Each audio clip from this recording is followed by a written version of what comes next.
బీహార్లో ఒక tremendous victory దిశగా ఎన్డీఏ దూసుకుపోతుంది. ఇప్పటికే 200 స్థానాలకు పైగా ఓవరాల్గా చూస్తే 200 స్థానాలకు పైగా దక్కించుకునే అవకాశం కనిపిస్తుంది. ఇప్పటికున్నటువంటి నంబర్ ప్రకారం చూస్తే ఆధిక్యం కానీ గెలుపు కానీ మొత్తం కలిపి సుమారుగా 206 స్థానాలు. ఇక మరోవైపు కాంగ్రెస్ కానీ మహాగఠబంధన్ కనీసం డిపాజిట్లు కూడా దక్కించుకోలేని పరిస్థితుల్లో ఉంది. అసలు కాంగ్రెస్ కనీసం అక్కడ ఒక్క సీటు గెలవడమే కష్టంగా మారిన పరిస్థితి. ఇప్పుడే కొంత ఒక సీట్లో ఆధిక్యం కనపడుతున్నటువంటి సందర్భాన్ని మనం చూస్తున్నాం. అసలు ఇలాంటి విక్టరీని ఖచ్చితంగా ఎన్డీఏ కూడా ఎక్స్పెక్ట్ చేసి ఉండదేమో, బీజేపీ కూడా అక్కడ ఎక్స్పెక్ట్ చేసి ఉండదేమో. ఎగ్జిట్ పోల్స్ కూడా ఒక రకంగా చెప్పాలంటే ఏ ఎగ్జిట్ పోల్స్ ఇంత భారీ విజయాన్ని వస్తుందని అయితే గెస్ట్ చేయలేకపోయారు. సో కనీసం ఎగ్జిట్ పోల్స్ కానీ ఎవ్వరూ అంచనా వేయలేనంత ఇంత భారీ మెజార్టీ ఎలా సాధ్యం అవుతుంది? ఇంత ట్రెమెండస్ విక్టరీకి కారణం ఏంటి? మరోవైపు మహాగఠబంధన్ చాలా రకాల ఈక్వేషన్స్ మధ్యలో తెర మీదకి వచ్చారు, గేమ్ ఆడారు. కానీ చూస్తే కనీసం డిపాజిట్ కూడా కష్టంగా మారినటువంటి పరిస్థితి కనిపిస్తుంది. ఇప్పుడు 28 దగ్గర ఉన్నారు.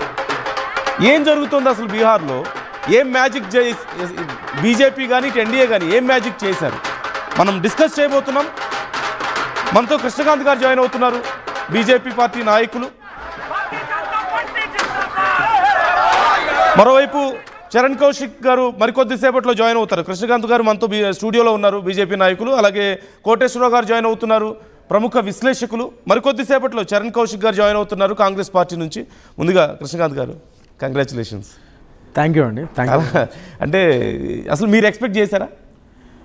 ఇది ఎక్స్పెక్టెడ్ అండి, 100%. ఎందుకంటే మీరు ఇదివరకు చూసుకుంటే గెలుస్తారని ఈ మధ్య ఎగ్జిట్ పోల్స్ కానీ అన్ని మీరు గెలుస్తారనే వచ్చినాయి, పాజిటివ్గా వచ్చింది. ఆల్మోస్ట్ కొన్ని మిక్స్డ్ వచ్చినాయి. బట్ ఇంత డిఫరెన్సా? 100% అండి. అవును, 100% మేము ఇది ఎక్స్పెక్ట్ చేసింది. మేము డబల్ సెంచరీ క్రాస్ అవుతామని మేము ఎక్స్పెక్ట్ చేసాం. ఎందుకంటే మేము చూసుకుంటే మేము ముందు నుంచి ఏమంటున్నాం అంటే 190 నుంచి 210 వరకు ఆ దిశలో మా సీట్స్ వస్తాయని చెప్పి ముందు నుంచి మేము ఒక కాన్ఫిడెన్స్తోనే ఉన్నాం. అందుకని మీరు మొన్న మోడీ గారు చూసినా, క్యాంపెయిన్స్లో అమిత్ షా గారు చూసినా, ఏది చూసినా ఇదే విషయాన్ని మళ్ళీ చెప్పారు వాళ్ళు. డబల్ సెంచరీ దాటే విధంగానే మేమంతా క్యాడర్ కూడా అందరం కూడా నమ్మకంగా ఉన్నాం. వాళ్ళ రోజు అదే విధంగా బీహార్ ప్రజలు అదే తీర్పిచ్చారు వాళ్ళ రోజు. సో డెఫినెట్లీ మేము అనుకున్న ప్రకారం మా టార్గెట్ రీచ్ అయ్యామనే మేము హ్యాపీగా ఫీల్ అవుతున్నాం. వై ఇంత మ్యాజిక్ ఫిగర్ అంటే ఇలాంటి ఒక పెద్ద ఫిగర్ రావడానికి కారణం ఏంటంటారు మీరు? అంటే పక్క మహాగఠబంధన్ 28 దగ్గర ఉంది ప్రస్తుతానికి చూస్తే.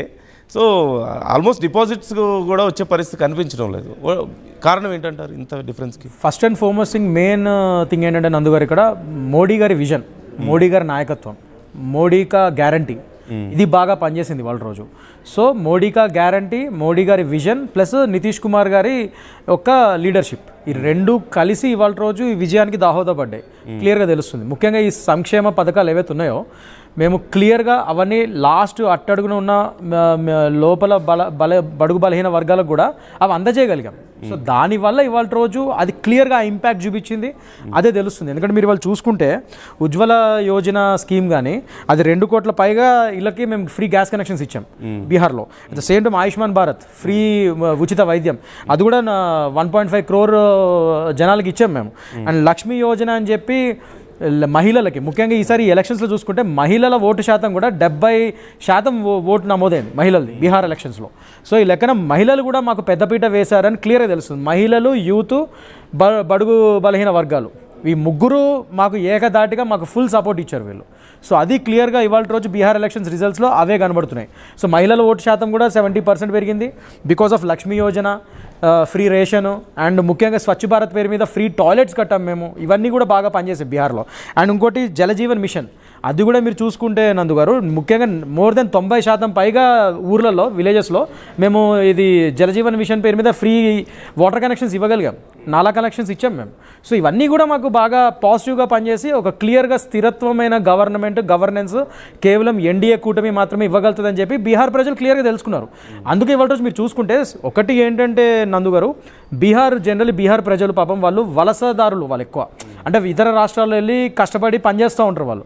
అలాంటిది ఈసారి ఎలక్షన్స్లో వాళ్ళు సొంత డబ్బులు పెట్టుకొని ఈ ఎలక్షన్స్కి రివర్స్లో వాళ్ళ బీహార్ స్టేట్కి వచ్చి వాళ్ళ డబ్బులతో టికెట్ ఛార్జీలు పెట్టుకొని వచ్చి అత్యధికమైన ఓటు శాతాన్ని ఈసారి నమోదు చేశారు వాళ్ళు. అంటే బ్యాక్ వచ్చి పనిమాల ఒక కసి మీద వచ్చి వాళ్ళు ఓటింగ్ చేశారు బీహార్ ప్రజలు. వేరే రాష్ట్రాల్లో పనిచేస్తున్న వాళ్ళందరూ కూడా బీహార్ ప్రజలు వాళ్ళ ఓటు హక్కును వినియోగించుకున్నారు. అంటే ఇక్కడ అండ్ ఇంత పెద్ద ల్యాండ్ స్లైడింగ్ విక్టరీ ఇచ్చారు మాకు ఎన్డీఏ కూటమికి. అంటే వాళ్ళు ఎంత క్లియర్ మెసేజ్ ఇచ్చారంటే వాళ్ళు ఒకటే చెప్తున్నారు, మాకు మోడీ గారి నాయకత్వం మీద పూర్తి నమ్మకం ఉంది.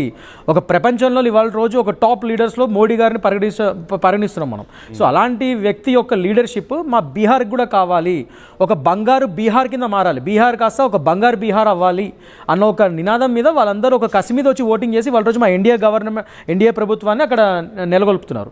That is what it is clearly తెలుస్తుంది వాళ్ళ రోజు మనకి. ఒకసారి కోటేశ్వర గారితో మాట్లాడదాం. అనలిస్ట్ ఉన్నారు మనతో, మరికొద్దిసేపట్లో చరణ్ గారు కూడా జాయిన్ అవుతారు కాంగ్రెస్ నుంచి. కోటేశ్వరరావు గారు నమస్తే. నమస్తే.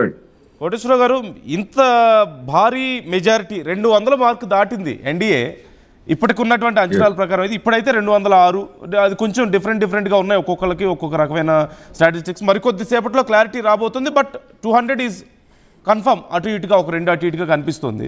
సో మీకు ఎలా అనిపిస్తుంది? మీరేమైనా ఎక్స్పెక్ట్ చేశారా ఇంత భారీ మెజారిటీ వస్తుందని? ఇంత భారీ మెజారిటీ వస్తుందని ఎక్స్పెక్ట్